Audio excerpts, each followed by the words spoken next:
এই যে 40 কেজি একটা চাউলের বস্তা আজকে কেনা হয়েছিল।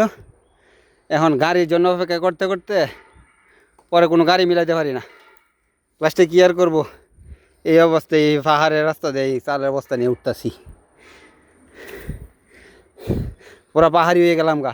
ওই যে এখানে 40 কেজি, ওই জায়গায় আছে 20 কেজি আঠা আছে। এই অবস্থা, কতটুকু পরিশ্রম হতে দেখেন। সাবধানে সাবধানে। আসো না আসো না, গাড়ির মধ্যে উড়াই দিলে বুঝবো।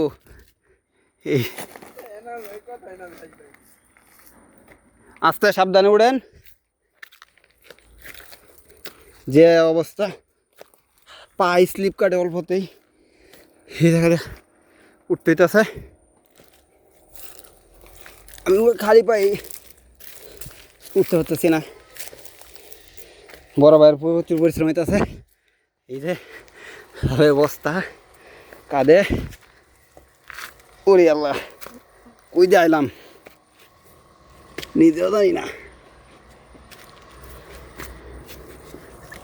খাইতে হইলে কত কষ্ট করা লাগে। পরিশ্রম করে টাকা কামাই, আবার চাল আনতে গিয়েও পরিশ্রম করি। সব দিক দিয়ে পরিশ্রম।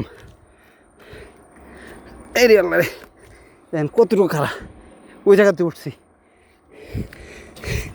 এই যে অবশেষে এতটুকু জায়গা উঠতে পারছি। ওই জিনিস থেকে ওই জায়গাতে নিয়ে আসছি, ওই জায়গায় দোকান, ওই জায়গাতে নিয়ে আসছি চালের বস্তা।